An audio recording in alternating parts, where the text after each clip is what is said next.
नीचे बैठ के भाई, कोई बात नहीं। Yes, we are live now. Hello friends, this is Himanshi and welcome to let's learn. Hopefully आप सभी बढ़िया होंगे, मस्त होंगे, जबरदस्त होंगे। और आज शौर्य सिंह हैं पोल की ड्यूटी पर, तो सभी को गुड इवनिंग, नमस्कार, राम राम, सत श्री अकाल, अस्सलाम वालेकुम, what you feel connected with.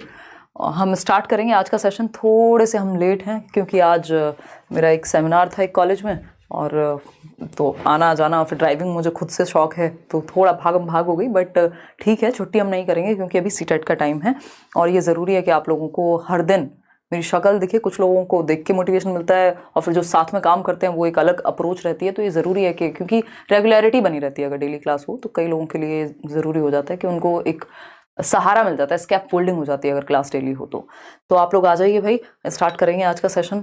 कल से अपना 9 बजे, मतलब कल तो संडे है तो हो सकता है मैं ऑफ ही रख दूं क्योंकि लास्ट वीक भी कोई छुट्टी नहीं हो पाई थी, तो संडे को तो एटलीस्ट ऑफ रखेंगे, या फिर संडे वार्ता होगी अगर ऑफ नहीं रखा तो, मतलब क्लास कल नहीं होगी। मंडे से अपना 9 बजे एग्जैक्ट टाइम पे शुरू कर देंगे और मंडे को आपको नोट्स भी मिल जाएंगे और सीडी भी तो हर हालत में मिल जाएगा। आज थोड़ा सा उसमें और काम बाकी है। स्टार्ट करते हैं। चीज़ें बहुत सारी रहती हैं, सिर्फ क्लासेस नहीं है, और इतने सारे काम पाल लिए हैं कि कई बार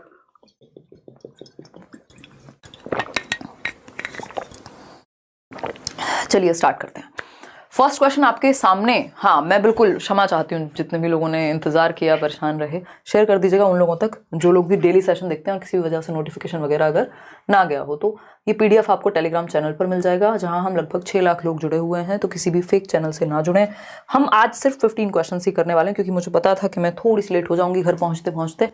तो देखिएगा निम्नलिखित में से कौन सा, ये हिंदी पेडागॉजी है, पेपर 1 पेपर 2 दोनों के लिए ही आपको ये हेल्प करेगी। हिंदी शिक्षण शास्त्र, लेवल 1 हो आपका या फिर लेवल 2 हो, डजेंट मैटर, क्योंकि टॉपिक्स सेम है, सिलेबस सेम है और ये आपको बहुत ही शॉर्ट नोट्स मिलेंगे। Hindi pedagogy, English pedagogy, maths के तो अभी नहीं बने हैं, और सीडीपी, तो ये 3 सब, और ईवीएस। ऐसा नहीं है कि आप पूरी कोई किताब पढ़ें 250 पेज की, 20, 30, 50 पेज, 50 भी नहीं, इवन 30 पेजेस मैक्सिमम रखेंगे एक सब्जेक्ट के लिए। तो बहुत ही शॉर्ट वे में नोट्स का मतलब ये है वो कंसाइज हो। तो जल्दी ही हम मंडे तक हर हालत में नोट्स आपको मिल जाएंगे। हो सकता है कल अगर शाम तक हो गए तो मैं टेलीग्राम पे सीडीपी के कल शाम तक शेयर कर दूंगी। ये फ्री नोट्स हैं, कुछ देना नहीं है इनको लेके। फर्स्ट क्वेश्चन है डी ऑप्शन, आप आंसर दे रहे हैं। कितने लोग? 83% लोग डी आंसर दे रहे हैं। मतलब अब तो आपकी तैयारी सही चल रही है। अगर 83% लोग श्योर हैं किसी क्वेश्चन को लेके तो मान लेंगे कि सही उत्तर दे रहे हैं आप लोग। चलिए समझते हैं। निम्नलिखित में से कौन सा किसी उत्तम पाठ्य पुस्तक यानी एक अच्छी टेक्स्ट बुक, एक बेहतर टेक्स्ट बुक का मूलभूत मानदंड नहीं है, यानी क्राइटेरिया नहीं है एक अच्छी टेक्स्ट बुक का कि वो टेक्स्ट बुक हम बेहतर मानेंगे, इफेक्टिव मानेंगे, अच्छी मानेंगे। कौन सा एक गुण अच्छी टेक्स्ट बुक का नहीं होगा? पहला ऑप्शन है भाषा एवं शब्द भंडार। भाई भाषा और शब्द भंडार अगर सही इस्तेमाल हुआ तो ये अच्छा ही गुण है। एक विषय वस्तु उसकी कैसी है, कंटेंट कैसा है, उसमें इससे भी निर्धारित होगा कि वो पुस्तक अच्छी है कि नहीं है। फिर आता है सी ऑप्शन, शैली एवं योजना। किस लैंग्वेज का कौन सा स्टाइल यूज हुआ है, किस तरह से प्लान्ड चैप्टर्स हैं। आप एनसीईआरटी देखते हैं, बहुत मनोवैज्ञानिक ढंग से लिखी जाती हैं, बहुत ही आसान भाषा में, बच्चे के दैनिक जीवन की भाषा में लिखी जाती हैं, जिससे बच्चा कनेक्ट कर पाए। और टेक्निकल शब्दों का, बहुत ही ज्यादा डेफिनेशंस का, परिभाषाओं का प्रयोग से बचा जाता है। ठीक, तो मुद्रण एवं जिल्द चढ़ाना ये कोई भी अच्छी पुस्तक की शैली नहीं है। ये क्या है भाई, आप प्रिंट कर दिया आपने और उस पर कवर चढ़ा रहे हैं एक मोटा सा सुंदर सा, अंदर क्या है उससे फर्क नहीं पड़ रहा। तो अच्छी पुस्तक का मतलब ये नहीं है जो अपने कवर से अच्छी दिखती हो, है ना। कहा जाता है ना, डोंट जज a book by its cover और front, whatever that quote और लाइन इज। मतलब हम एक किताब को उसके बाहरी रूप से जज नहीं कर सकते। तो ये कोई अच्छा गुण नहीं माना जाएगा। बाकी तीनों अच्छे गुण हैं, लेकिन हमें तो जो अच्छा गुण नहीं माना जाएगा उसी को सही मानना था। तो जो गलत है वही सही है क्योंकि पूछा ही गलत है। आगे बढ़ेंगे क्वेश्चन नंबर 2 पर। देखिएगा एक बार, आसान से सवाल। भाई Hindi pedagogy, English pedagogy easy है, स्कोरिंग है बहुत ज्यादा। अगर आपको नॉर्मल बाल विकास समझ में आता है तो आप इसको भी समझ जाएंगे, मुश्किल आपको नहीं होगी। ठीक है जी, देखिएगा। अगर हम बात करें, भाई प्रश्न क्यों लिख रहे हो? नहीं, ऐसे प्रश्न नहीं लिखते ना, लेकिन और बार बार प्रश्न लिखने में टाइम लगेगा। हिंदी इस पे टाइपिंग में टाइम लगता है। नॉर्मल कर लो, ब्लो मान लिया हमने। ठीक है, क्वेश्चन नंबर 2। एक अध्यापिका 5वीं कक्षा के अपने विद्यार्थियों को 6 वाक्यों का 6 वाक्य यानी 6 सेंटेंसेस हैं। 5वीं कक्षा के बच्चे हैं। एक छोटा अनुच्छेद, अनुच्छेद समझते हैं, पैराग्राफ, 2 बार सुनने के लिए कहती है। यानी 6 लाइन का एक, मान लीजिए जैसे ये 2 4 5 लाइन है, तो इसी तरह का एक 6 लाइन का अनुच्छेद है। ये तो क्वेश्चन है, मतलब एक पैराग्राफ है, किसी भी बारे में हो सकता है। फिर वह विद्यार्थियों को 4-4 के समूह में सुने हुए वाक्यों को अपने शब्दों में लिखने के लिए कहती है। यानी बच्चों से कहा कि 4-4 का ग्रुप बनाओ, यानी एक ग्रुप में ABCD 4 बच्चे होने चाहिए, 4-4 का ग्रुप बन गया। फिर DEF और ये सब इस तरह से ग्रुप बना दिए 4-4 बच्चों के, कि 1 से 4 रोल नंबर ये, 4 से 8 ये। मतलब बच्चे एक तो एक्टिवली सीख रहे हैं, अर्थपूर्ण अधिगम होगा, सक्रिय रूप से सीख रहे हैं। चलो ठीक है, सुने हुए वाक्यों को अपने शब्दों में लिखना है। अब इससे ये पता चल जाएगा सुना कितने अच्छे से था। तो रचनात्मक लेखन है ये, रचनात्मक लेखन है, कुछ नया लिख रहे होंगे, नया तो नहीं लिख रहे हैं यहाँ, तो रचनात्मक कहाँ है इसमें। श्रवण एवं भाषण, तो भाषण की तो यहाँ बात ही नहीं हुई, बोलने की तो बात ही नहीं हुई है। अनुच्छेद श्रुतलेख बिल्कुल सही ऑप्शन है। जितने लोग C उत्तर दे रहे हैं वो क्या कह रहे हैं, सही आंसर दे रहे हैं। ए कैसे सही हो सकता है भाई, रचनात्मक लेखन तो जब कुछ नया, कुछ अपने शब्दों में लिखना रचनात्मक नहीं हुआ, यहाँ पैराफ्रेजिंग है वो, ठीक है ना। फिर आता है वाक्य आधारित श्रुतलेख, वाक्य नहीं है ये, क्या है, अनुच्छेद श्रुतलेख है, यानी पूरे पैराग्राफ की बात हो रही है। समझ पा रहे हैं, रचनात्मक लेखन में कुछ उसका मौलिक होता तब आप रचनात्मक कहते हैं उसको, तो इसलिए आंसर जो है वो C होगा, ना कि A। आगे बढ़ेंगे, मान लिया हमने बच्चे एक्टिव हैं, लेकिन इसका मतलब ये नहीं है कि लेखन ही रचनात्मक है। क्वेश्चन नंबर 3 देखिएगा, क्वेश्चन नंबर 3 देखेंगे और आंसर करेंगे। क्या हुआ, अभी भी हिंदी में और इंग्लिश में लगे हुए हो क्या, इतना एक्सपेरिमेंट मत किया करो काम के समय। देखिए क्वेश्चन नंबर 3 की अगर हम बात करते हैं तो एक अध्यापिका को पता चलता है कि कुछ विद्यार्थी सीखते समय अनुच्छेदों की विस्तृत व्याख्या एवं वाक्य रचना को समझने में कठिनाई अनुभव कर रहे हैं। यानी जो पैसेजेस हैं, पैराग्राफ्स हैं, जब वो उसको पढ़ते हैं तो विस्तृत व्याख्या यानी उसको प्रॉपरली डिटेल एक्सप्लेनेशन में उसकी दिक्कत हो रही है उनको, और वाक्य को बनाने में उनको दिक्कत हो रही है। वह उन्हें एक समृद्ध शब्द भंडार देती है। समृद्ध शब्द भंडार यानी एक प्रॉपर एक्सटेंसिव वोकैब दी है। अब वो वोकैबलरी के फॉर्म में हो सकती है, वो डिक्शनरी के फॉर्म में हो सकती है, और कुछ युक्तियों का सुझाव देती है, कुछ टूल्स बताती है, उनका अभ्यास करवाती है।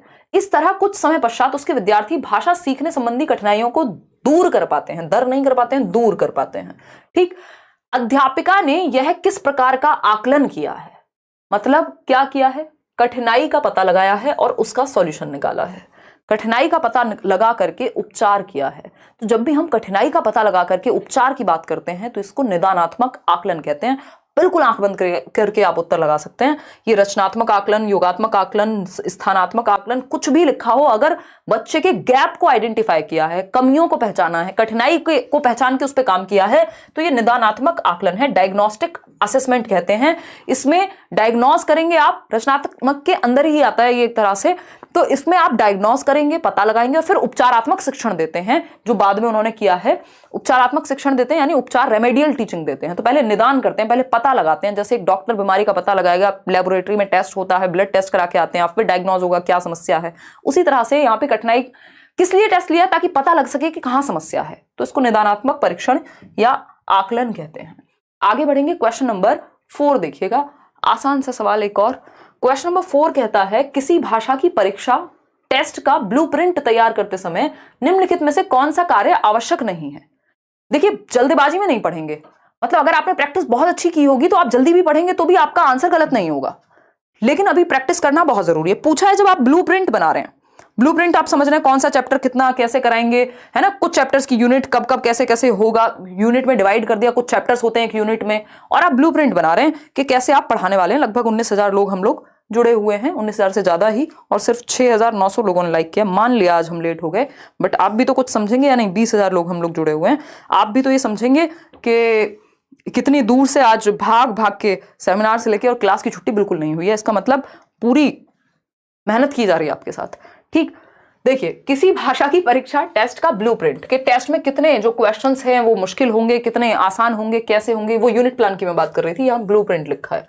तो कौन सी एक बात सही नहीं है, आवश्यक नहीं है जब आप ब्लूप्रिंट बना रहे हैं, एक तरह से खाका तैयार कर रहे हैं कि इतने % क्वेश्चंस इजी होंगे, इतने % क्वेश्चंस जो हैं वो मॉडरेट होंगे, इतने % इजी होंगे। ठीक, तो आप क्या कर रहे हैं, ब्लूप्रिंट बना रहे हैं। तो शिक्षण उद्देश्यों को महत्व देना, भाई पढ़ाने के उद्देश्य क्या है, टीचिंग क्यों कर रहे हैं हम, इसको जांच पाएं, ऑब्जेक्टिव्स का पता लगा पाएं, बिल्कुल सही बात है। प्रश्नों के विविध रूपों को महत्व देना, अलग अलग प्रकार के डाइवर्सिफाइड क्वेश्चंस हो ताकि बच्चे के सोच बाहर आ सके, पता लग सके कैसे सीखा है। कठिनाई के स्तर को महत्व देना कि इजी होगा, डिफिकल्ट होगा, क्या होगा, बात तो ठीक है। लेखन की विविध शैलियों को महत्व देना ये यहां महत्वपूर्ण नहीं है, जो कि डी ऑप्शन है। कठिनाई के स्तर को बिल्कुल महत्व देंगे, क्यों नहीं देंगे। एसके जसमुद्दीन कह रहे हैं फ्रॉम वेस्ट बंगाल, दीदी इंग्लिश पेडागोजी नहीं कराओगे क्या, और अदर सब्जेक्ट्स ईवीएस मैथ सब अब पेडागोजी करा दीजिए, देने से बहुत ही अच्छा होता है, इट्स रिक्वेस्टेड दी। बिल्कुल करवाएंगे, बहुत अच्छा लगा आपने ये बात कही जसमुद्दीन, बिल्कुल कराएंगे। Hindi English pedagogy, EVS pedagogy, maths pedagogy सब कराएंगे, डोंट वरी। और वो आपको बिल्कुल मैं मानती हूँ, देश भर में आप लोग उन नोट्स से या उन वीडियोस से तैयारी करते हैं और एग्जाम निकालते हैं, क्योंकि सब जगह पेडागोजी कॉमन है, तो WTET में भी आपको हेल्प करेगा। मान लिया मैंने वेस्ट बंगाल टेट में। देखिएगा इसका आंसर आप लोग सी क्यों दे रहे हैं, मैं ये नहीं समझ पा रही हूँ। चलिए समझते हैं। टेस्ट का ब्लूप्रिंट तैयार किया कि यानी टेस्ट बनेगा कैसे, तो उसमें ये देखेंगे जो पढ़ाया गया था उसका ऑब्जेक्टिव अचीव हो पाया या नहीं, वो उद्देश्य अचीव हो पाए कि नहीं। मान लीजिए आपको हिंदी पेडागोजी का, मान लीजिए हम पढ़ रहे हैं डेवलपमेंट, विकास, तो उद्देश्य क्या है कि आपको विकास समझ में आ जाए। अब उस विकास का अगर मुझे आकलन करना होगा तो उस टेस्ट में मैं क्वेश्चंस इस तरह के डालूंगी ना कि विकास समझ में आया कि नहीं, ये उद्देश्य पूरा हुआ कि नहीं। सही बात है, ऐसा ब्लूप्रिंट बनाया जाएगा। विविध रूपों को महत्व देना, यानी शॉर्ट भी है, शॉर्ट आंसर टाइप भी है, लॉन्ग आंसर टाइप भी है, लघु उत्तरीय प्रश्न भी है, अति लघु उत्तरीय प्रश्न भी है, दीर्घ भी है। ठीक है बात। क्वेश्चन के स्तर को महत्व देना, कितने % डिफिकल्टी लेवल, मॉडरेट रहेगा, इजी रहेगा या डिफिकल्ट रहेगा। ऐसा तो नहीं सारे पेपर में मुश्किल तो क्वेश्चन आते नहीं है। कई लोग क्या कहते हैं आसान क्वेश्चन, अरे आप तो आसान क्वेश्चन करा रहे हो, जबकि ज्यादातर क्वेश्चन आसान है या मॉडरेट है ना। मुश्किल क्वेश्चन की संख्या कम होती है। करा देंगे all subject marathon Shalini, Monday से मोस्ट प्रोबेबली शुरू हो जाएंगे। तो कठिनाई के स्तर को महत्व देना सही है, लेकिन लेखन की विविध शैलियों को महत्व देना, यानी क्या हम वहां सुंदरता देख रहे हैं बच्चे की कि कितने सुंदर तरीके से वो लिख रहा है, कितनी बढ़िया शैली है उसकी, ये देखते हैं हम नहीं। तो ये कोई उद्देश्य नहीं है, ये आवश्यक कार्य नहीं है कि शैलियां कैसी हैं, कौन कितने सुंदर शब्द प्रयोग कर रहा है, कितनी अच्छी राइटिंग है, नहीं। शैलियों का और लेखन ही क्यों। अब अगर आप भाषा की परीक्षा ले रहे हैं तो सिर्फ लेखन क्यों, फिर तो सुबो पाली, यानी 4 कौशल हैं भाषा के। सुबो मतलब सुनना, बोलना, पढ़ना और लिखना, तो इन 4 कौशलों की बात करेंगे हम, सिर्फ लिखने पे क्यों। एक तो शैलियां यहां पे ये जरूरी नहीं है कि कितनी सुंदरता है, कितनी एस्पेक्ट को आपने देखा है लिखने में, वो भी सिर्फ 4 को देखेंगे फिर तो हम। तो इसलिए डी सही है, क्योंकि यही गलत है और पूछा ही गलत है, इसलिए गलत ही सही है। क्वेश्चन नंबर 5 देखिएगा और जवाब दीजिएगा पोल में। क्वेश्चन नंबर 5 कहता है एक शिक्षक शामपट पर यानी ब्लैक बोर्ड पर स्पष्ट लेख में कुछ शब्द लिखता है, यानी एकदम क्लियर हैंडराइटिंग में कुछ लिखा है उन्होंने, और विद्यार्थी उन शब्दों को अपनी अभ्यास पुस्तिका में लिखते हैं, यानी वो जो उनकी नोटबुक है जिसमें वो प्रैक्टिस कर रहे हैं, उन्हीं शब्दों को वो लिख रहे हैं जो बोर्ड पे लिखा गया है। निम्नलिखित में से कौन सी विधि वर्तनी सिखाने की इस तकनीक से मेल खाती है। वर्तनी होती है स्पेलिंग, ठीक, तो स्पेलिंग को सिखाने के लिए कौन सा मेथड सही है। अगर हम बात करें, पहले टीचर ने लिखा, मान लीजिए टीचर ने लिखा कार्य, अब बच्चे देख रहे हैं ब्लैक बोर्ड से और कार्य लिख रहे हैं वैसे ही जैसे टीचर ने लिखा है अपनी अभ्यास पुस्तिका में, तो ये क्या हो गया, क्या बोलेंगे इसको, खेल विधि बोलेंगे। खेल तो यहां हो ही नहीं रहा, अभ्यास विधि बोलेंगे, ऐसा तो हमने कुछ नहीं पढ़ा है ना। ड्रिल तो वो होता है जब आप सेम चीज बार बार रिपीट कराए जा रहे हैं, ऐसी भी बात नहीं हो रही यहां। तो अभ्यास पढ़ के हमें एकदम अपने मन में लालच नहीं ले आना है कि यही उत्तर सही है। प्रतिलेखन विधि या श्रुत लेख विधि, देखिए श्रुत लेख विधि होती है जो सुना जाए, इमला बोलते थे ना उसको, डिक्टेशन जिसको कहते हैं कि टीचर ने बोला और आपने लिख दिया, इसको श्रुत लेख कहते हैं, सुनने से संबंधित है। यहां देख करके लिखना है, यानी जैसा ये लिखा है बिल्कुल सेम आपको रिपीट करना है, इसको प्रतिलेखन कहते हैं। इसको प्रतिलेखन कहते हैं एज इट इज, इसमें गलतियों के चांसेस कम होते हैं, त्रुटियां कम होती हैं। क्यों, या तो आप बुक से देख करके लिख रहे हो या ब्लैक बोर्ड से देख करके लिख रहे हो, तो ये प्रतिलेखन विधि कहलाती है। ठीक है, सी ऑप्शन। आगे बढ़ेंगे क्वेश्चन नंबर 6 पर, देखिएगा एक बार। क्वेश्चन नंबर 6 पर, एक बालक भाषा सीखते समय निम्नलिखित कठिनाई अनुभव करता पाया जाता है। यानी एक बच्चा जो है जब वो भाषा सीख रहा है, लैंग्वेज को लर्न करने की या समझने की कोशिश कर रहा है, तो ये 4 कठिनाइयां हैं जो उसके सामने आती हैं। जल्दबाजी में आंसर मत दीजिएगा, आंसर यहां से निकालना है आपको। ये तो सिर्फ ये तरीका है आसान क्वेश्चन को मुश्किल बनाने का। आजकल भाषा का खेल है, ऑप्शन से मुश्किल बनते हैं क्वेश्चन आसान होते हैं, ऑप्शन इस तरह से दिए जाएंगे कि आप कंफ्यूज हो, बट आपको होना नहीं। अगर आपका कॉन्सेप्ट क्लियर है तो क्यों कंफ्यूज होंगे। ठीक है जी सोनू गोस्वामी, बहुत ही बढ़िया। चलिए खुशी खुशी लाइक शेयर करते रहिए और मस्त तरीके से पढ़िए यार। इस टाइम पे तो एनर्जी एकदम आसमान के ऊपर होनी चाहिए, है ना। देखिएगा,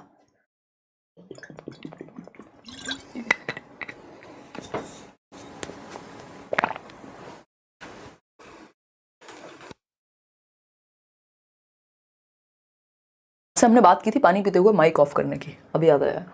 क है ऑप्शन नंबर 1 है नाम तथा अक्षरों की ध्वनि को सीखने में कठिनाई।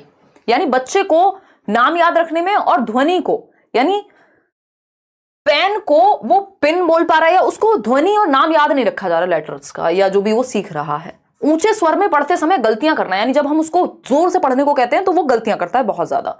धीरे धीरे पढ़ें तो मे भी सही पढ़े। शब्दों और वाक्यों को पढ़ते समय दृष्टि बाधा, यानी रिवर्सल हो रहा होगा लेटर्स का, आगे पीछे कुछ कर रहा होगा, देखने में समस्या हो रही है, देख के समझने में समस्या हो रही है। फिर आता है डी ऑप्शन, लेखन कार्य को पूरा करने में अधिक समय लगाना। अब जिसको पढ़ने में समस्या हो रही है उसको लिखने में भी समस्या होगी। बताइए जरा बच्चे को समस्या है कहां, ये आप बताएंगे सरकार। ए ऑप्शन कह रहे हैं 44% लोग और सी ऑप्शन कह रहे हैं 41% लोग। बाकियों को इग्नोर कर देते हैं क्योंकि इनको तो हम काउंट ही क्या करें। ठीक, 44% लोग ए के साथ जा रहे हैं और 41% लोग सी कह रहे हैं, यानी ए और सी में आप लोग कंफ्यूज हैं, ऐसा मुझे फीडबैक मिला आपके इस पोल से। सही बात है। सही क्या होगा खुद सोचिए। राजीव अधिकारी कह रहे हैं मैम फ्रॉम वेस्ट बंगाल, दिसंबर में WB टेट है, इंग्लिश और ईवीएस पेडागोजी बिल्कुल करा देंगे और सीटेट वाले से आपका काम हो जाएगा, डोंट वरी। चलिए देखते हैं जो आपका एक्स्ट्रा सिलेबस में हो फिर वो कर लेना। देखते हैं, वाचन वैफल्य, लेखन वैफल्य सीखने में अक्षमता या सीखने का भय नहीं है और लेखन वैफल्य नहीं है, क्योंकि लिखने से ज्यादा समस्या कहां है, पढ़ने में है। और जब पढ़ेगा गलत व्यक्ति तो लिखेगा भी गलत, ये बात तो निश्चित है। ठीक है ना, मुख्य प्रॉब्लम लिखने की नहीं है, अधिक समय ले रहा है क्योंकि पढ़ने में ही दिक्कत होती है उसको।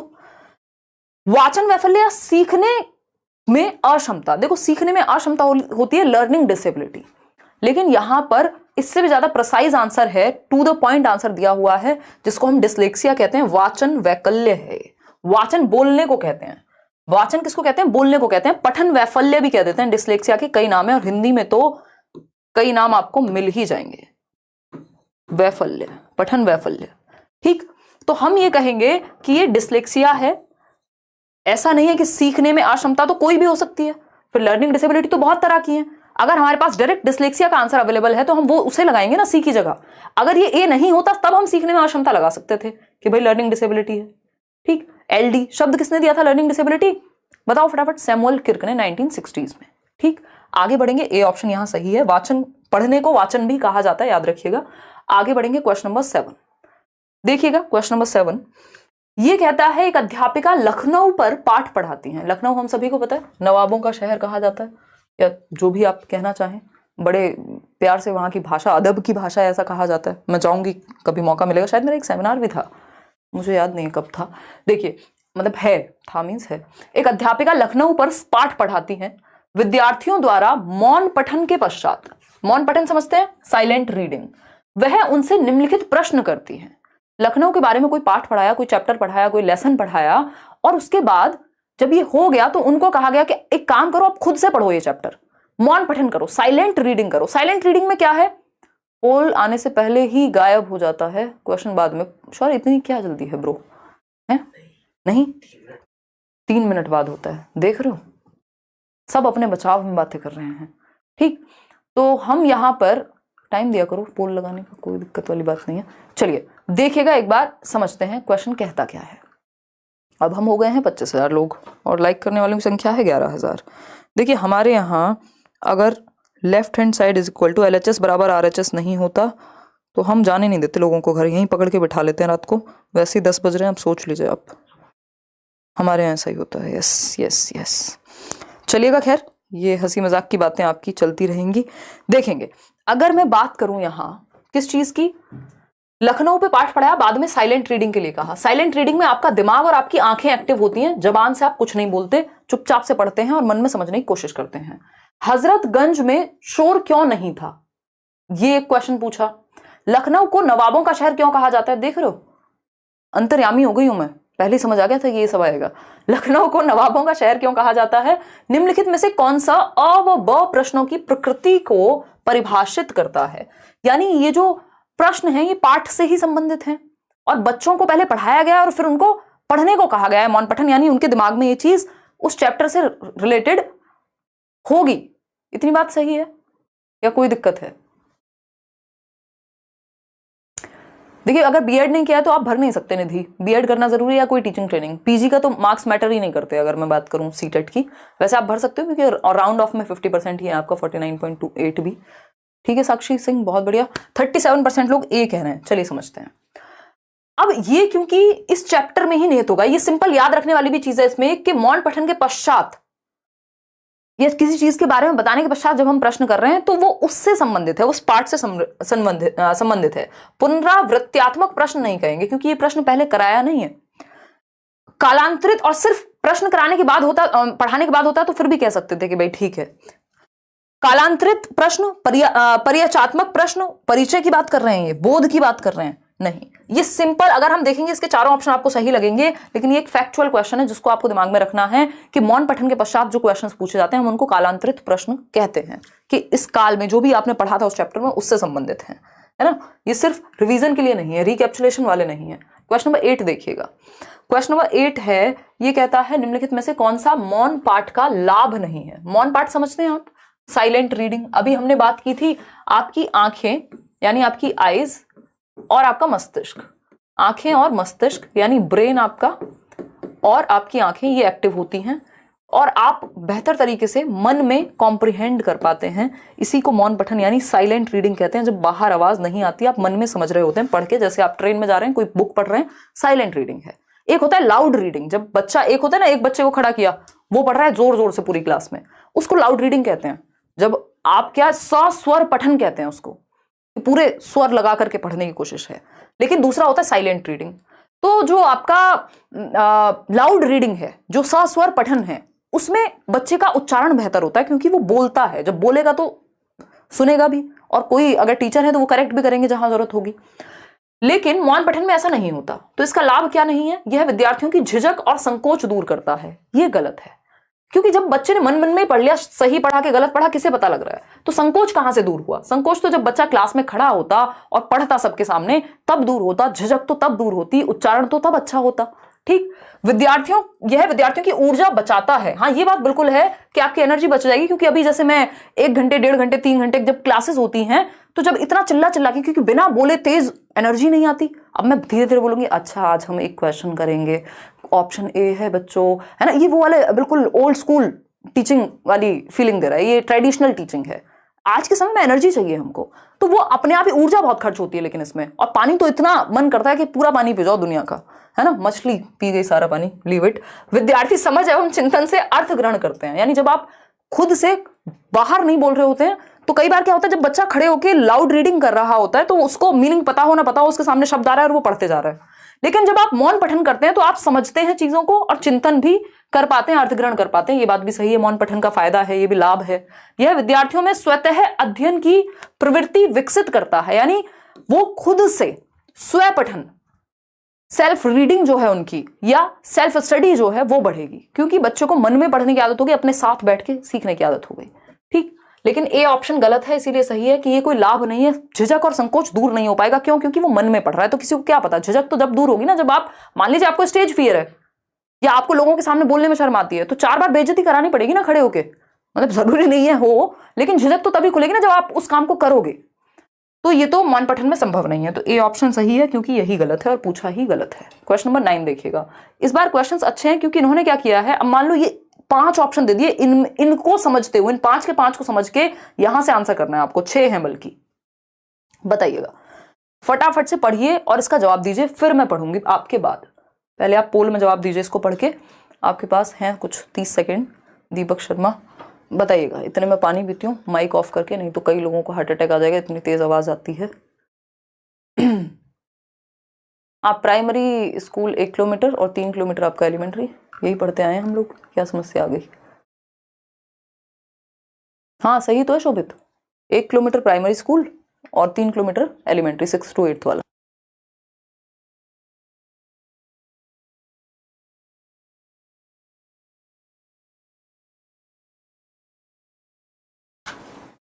बिल्कुल सही बात है।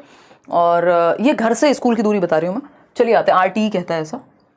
अंग्रेजी भाषा के शिक्षण, अब देख रहे हो हिंदी पेडागोजी में अंग्रेजी भाषा पूछ रहा है। अंग्रेजी भाषा के शिक्षण विधि के संबंध में निम्नलिखित कथन पढ़िए, यानी इंग्लिश को पढ़ाते हुए कुछ कथन है उनको पढ़ना है।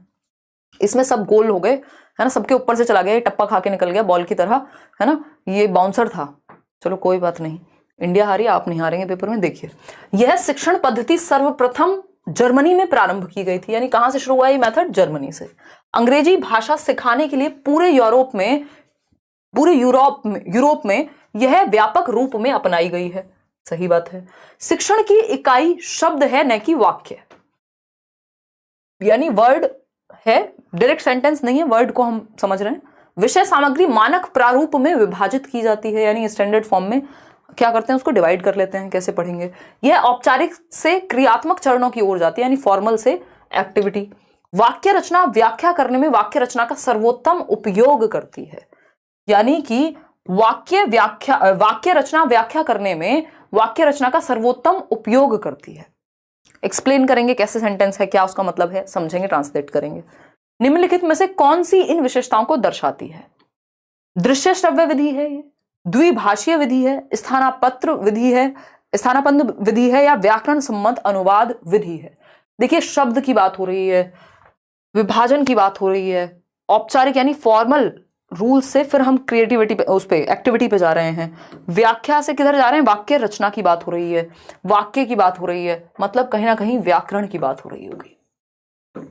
ये हमें इससे डिड्यूस करना पड़ेगा, है ना, कहीं लिखा नहीं है इसमें, खुद ही पता लगाना पड़ेगा। ठीक, तो ये व्याकरण सम्मत अनुवाद विधि है, जिसको हम ग्रामर ट्रांसलेशन मेथड कह देते हैं।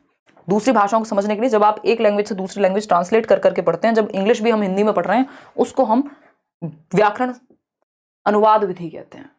आगे बढ़ेंगे, क्वेश्चन नंबर 10 देखिएगा, जवाब दीजिएगा। क्वेश्चन नंबर 10 क्या कहता है? 5 सवाल और हैं, 15 क्वेश्चन ही करने वाले हैं आज हम। निम्नलिखित कथन पढ़कर सही विकल्प का चयन करें।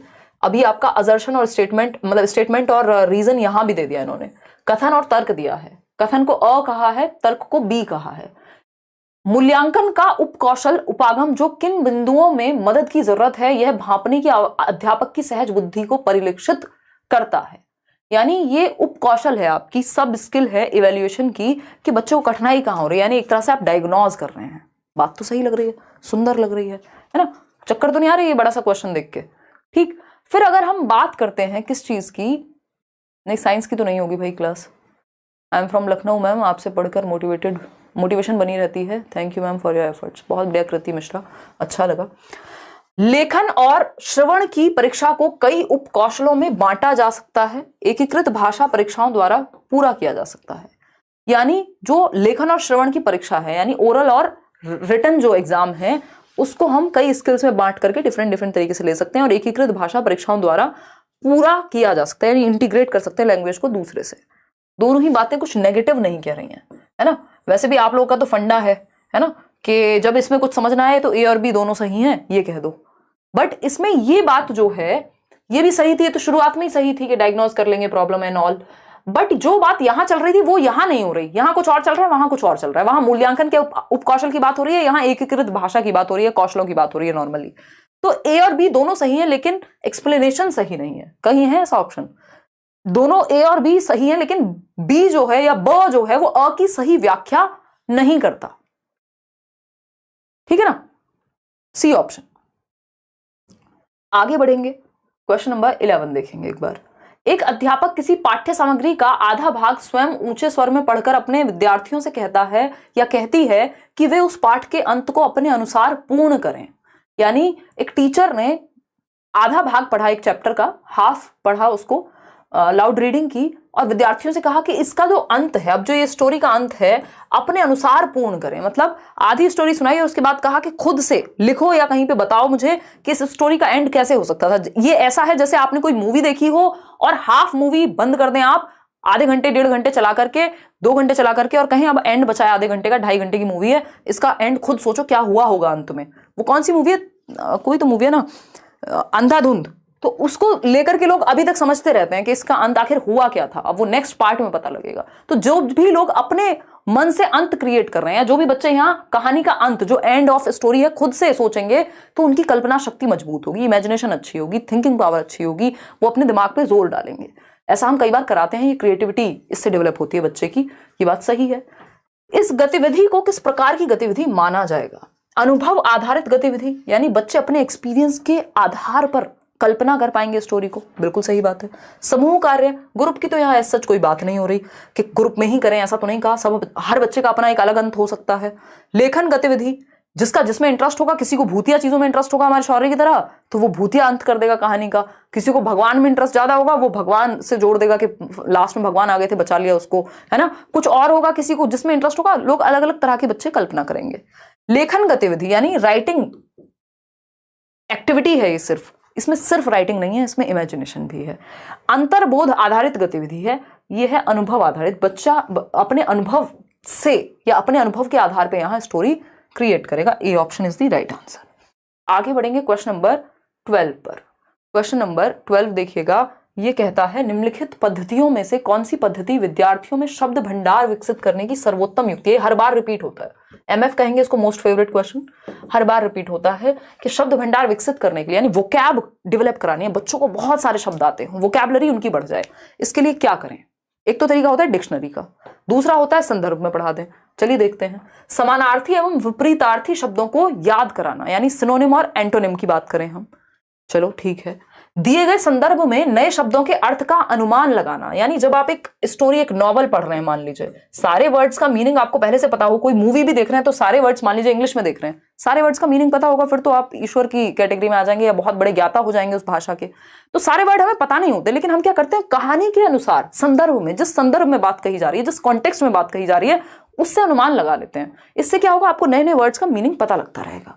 प्रत्येक नए शब्द का अर्थ शब्दकोश में देखना, ये थोड़ा मुश्किल हो जाता है कि अगर आप हर शब्द शब्दकोश में ही देखते रहेंगे तो वो रट्टे हो जाएंगे, और रट्टे का मतलब है रोट लर्निंग, उतना याद नहीं रह पाएगा। आप खुद से अगर बच्चों में आदत डालना चाह रहे हैं कि वो अर्थ तक पहुंचे, तब आप वो क्या इसका डिक्शनरी का इस्तेमाल कर सकते हैं, लेकिन हर शब्द के लिए डिक्शनरी नहीं देखी जाती, जहां कठिनाई हो वहां देखी जाती है। सभी नए शब्दों का वाक्यों में प्रयोग करना, यह भी जरूरी नहीं है। दिए गए संदर्भ में शब्दों का अनुमान लगाना जो नए शब्द हैं, क्योंकि कुछ शब्द तो ऐसे होंगे जो पहले से आता होगा बच्चे को। तो बी ऑप्शन मच बेटर है डी से, बाकी तो कोई और हो ही नहीं सकता था। सेकंड लास्ट क्वेश्चन है ये, मतलब 13 है, अभी 14 15 है।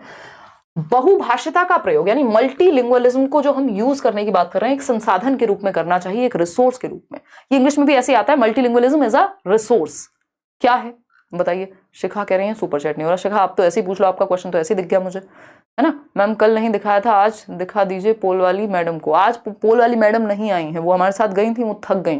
उन्होंने वीडियो बनाई, 1-1.5 घंटे की हमारी वहाँ पे सेशन था, और फिर वो थक गई बहुत ज़्यादा, वो अपने घर चली गई हैं। लेकिन हम हैं, हमारे अंदर इतनी एनर्जी, हम थकते नहीं हैं कभी, ठीक। और फिर ट्रैवल करने में टाइम लगा। आज पोल वाले भैया हैं, देखना है तो बताइए, ठीक है मोहम्मद फिरदौस। खैर ये सब बातें चलती रहेंगी। पोल वाले भैया आओगे क्या? पोल वाले भैया थोड़े शर्मीले हैं, सीधा व्लॉग में आते हैं, अपने चैनल पे आते हैं, कहते हैं हम आपके चैनल पे नहीं आएंगे, पैसा नहीं देते हैं आप, स्पॉन्सरशिप बड़ी लेते हैं। देखिएगा, अगर हम बात करें बहुभाषिता की, यानी एक क्लास में कई सारी भाषाएं बोलने वाले बच्चे होंगे, एक क्लास में कई सारी भाषाओं का प्रयोग हो सकता है, बात तो सही है। बच्चे बहुत सी भाषाएं सीख सकें, यानी कई सारी भाषाएं सीख जाएं, इसलिए संसाधन के रूप में करना चाहिए, हो सकता है भाई। शिक्षक बहुत सी भाषाएं सीख सकें, शिक्षक को सिखाना मुख्य उद्देश्य नहीं है। सीख रहे हैं बड़ी अच्छी बात है, लेकिन मुख्य उद्देश्य शिक्षक को सिखाना नहीं है। प्रत्येक बच्चे को सुरक्षा एवं स्वीकृति का एहसास हो, ये बात ज्यादा बेहतर है, क्योंकि जब आप बहुभाषा का प्रयोग होने देंगे, मल्टीपल लैंग्वेजेस का प्रयोग क्लासरूम में होने देंगे, तो बच्चे को एक्सेप्टेंस मिलेगी। मान लीजिए कोई बच्चा भोजपुरी बोलता है और आप बोलने दे रहे हैं, क्लास में कई सारी भाषाएं बोली जाती हैं, आप इस बात को नॉर्मली ले रहे हैं, तो उसको अपने ऊपर शेम महसूस नहीं होगी कि स्कूल में तो बच्चे अंग्रेजी बोलते हैं या शुद्ध हिंदी बोलते हैं, मैं अपने जो बोली है या जो भी मेरा देशज प्रभाव है या जो भी क्षेत्रीय प्रभाव है उसको नहीं हटा पा रहा हूं। उसको एक्सेप्टेंस फील करानी, बच्चे को सिक्योर फील कराना है। इसीलिए बहुभाषिता को हम रिसोर्स मान सकते हैं। बहुत सी भाषाओं से वर्जित होते हैं, क्यों भाई? मल्टीपल लैंग्वेजेस होनी चाहिए, वर्जित क्यों होंगे?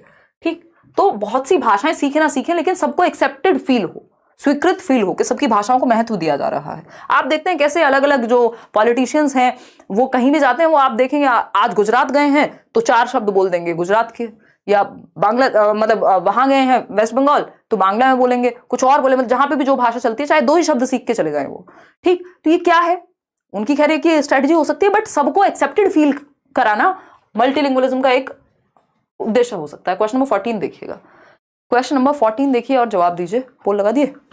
दिख तो नहीं रहे, बहुत स्लो लगाते हैं आप पोल।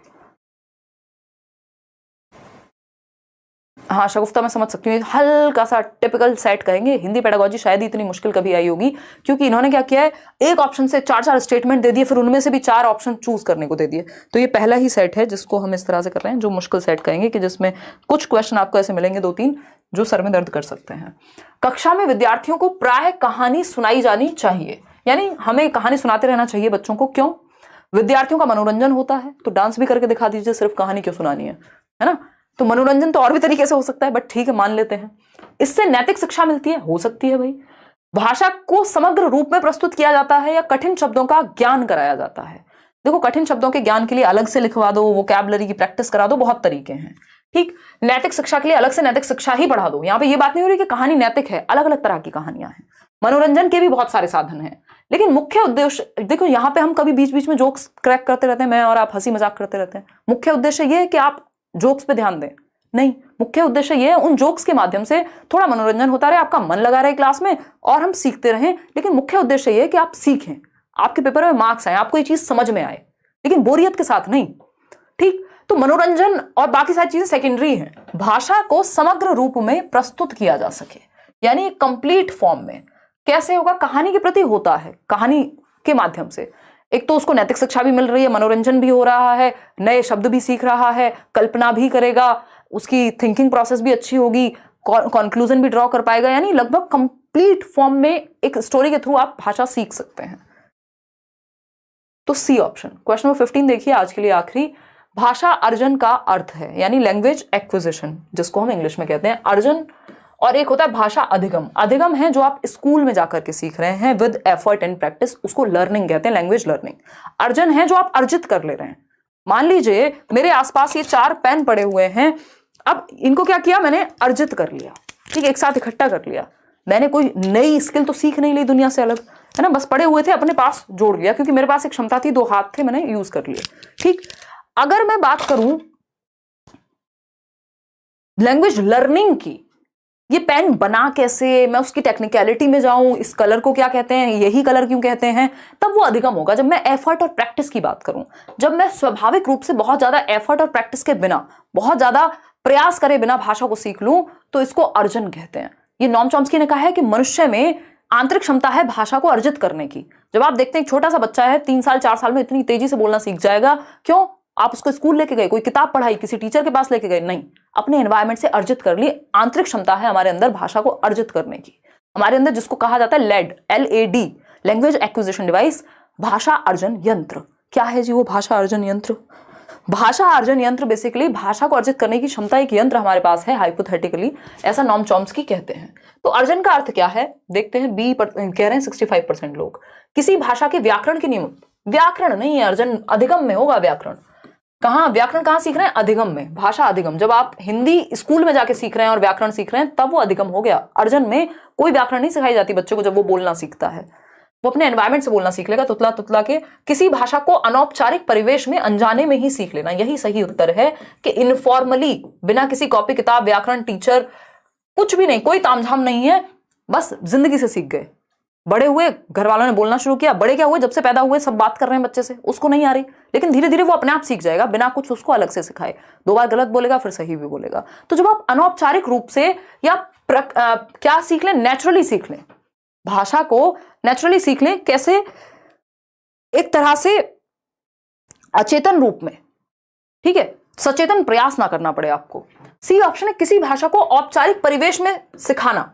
तो औपचारिक तो फिर स्कूल हो गया, तो इसमें तो लैंग्वेज लर्निंग होगी, अर्जन नहीं होगा, एक्विजिशन नहीं होगा। भाषा के बारे में सीखना तो फिर प्रॉपर, आप तो फिर तो लिंग्विस्ट बन रहे हैं, भाषाविद बन रहे हैं, तो ये भी गलत हो गया। बी ऑप्शन ही सही है। आप लोग सही उत्तर दे रहे हैं, 66% लोग ही दे पा रहे हैं, लेकिन ये सही उत्तर। होपफुली आउट ऑफ 15 आपके 12 से ऊपर नंबर रहे होंगे। अगर 12 से ऊपर हैं तो आप सेफ जोन में महसूस कर सकते हैं, नहीं तो आपको और मेहनत करने की जरूरत है। ठीक है ना। ये सीटेट के बैचेस में एडमिशन अभी भी ओपन है, क्योंकि कुछ ऐसे सब्जेक्ट्स हैं जैसे SST है, साइंस है, या आपको लगता है कि वो रिकॉर्डेड भी हैं इसमें वीडियोस और लाइव भी हैं, तो अगर आपको लगता है कि बैच की बहुत सख्त जरूरत है तो ये आप ले सकते हैं। पेडागोजी स्पेशल उन लोगों के लिए जो सीटेट क्लियर कर चुके हैं, डिटेल में पेडागोजी पढ़ रहे हैं। लाइक शेयर सब्सक्राइब आप कर सकते हैं। इन बैचेस में करियर विल ऐप पे क्लासेस होती है Monday to Friday. Telegram channel है लेट्स लर्न स्क्वाड, जहां आपको या तो कल शाम में नहीं तो परसों नोट्स हर हालत में मिल जाएंगे। टेलीग्राम पे फ्री नोट्स होंगे। आउट ऑफ 15 कितने ठीक हुए वो आप कमेंट करके बताएंगे। Thank you for teaching CDP। मुझे हिंदी समझने में बहुत प्रॉब्लम हो रही है, प्लीज हेल्प मी। इतने कम टाइम में कैसे प्रिपेयर करूं? जर्मन प्रतिभा, अब आप सिर्फ प्रैक्टिस करिए और साथ में जो कुछ सेशन या नोट्स मैं दूंगी उतना कर लेना, क्योंकि हिंदी पेडागोजी या ये जो है ऐसा नहीं है कि आप नहीं कर सकते। टॉपिक्स कम है, इसका सिलेबस बहुत कम है, और जितना अच्छा हो सके अपने CDP को अच्छा बनाइए ताकि उसके हेल्प से इन सब्जेक्ट्स में, जैसे कि हिंदी है, इंग्लिश है, EVS है, इनकी पेडागोजी में भी आपको हेल्प मिलेगी। ठीक है, नोट्स मिल जाएंगे, और ये मैं अभी कुछ मैराथन सेशन भी लेने वाली हूँ, तो उसमें आपकी ये चीज़ें कवर हो जाएंगी। चलिए, ध्यान रखिए। कल मिल भी सकते हैं और नहीं भी, दोनों ही बातें, बट पढ़ेंगे नहीं कल हम संडे को। अगर हुआ तो मैं संडे वार्ता कर लूंगी, नहीं तो हो सकता है कल मैं प्योर छुट्टी रख दूं, काफ़ी काम चल रहा है आजकल। मंडे मिलेंगे फिर। अगर संडे वार्ता हुई तो मिल लेंगे, लेकिन पढ़ाई वाली क्लास आपकी 9 बजे नहीं होगी। संडे वार्ता हुई तो 9:30 होगी। ठीक, बाय बाय, टेक केयर। ये रिवाइज कीजिए, सेशन पसंद आया वो लाइक कीजिए। आउट ऑफ 15 क्वेश्चन कितने ठीक हुए? 12 से ऊपर हैं, 12 हैं, बहुत वेल एंड गुड। उससे कम है तो थोड़ा और सोचने की जरूरत है। कमेंट में बता दीजिएगा। टेक केयर, बाय बाय, धन्यवाद आपका।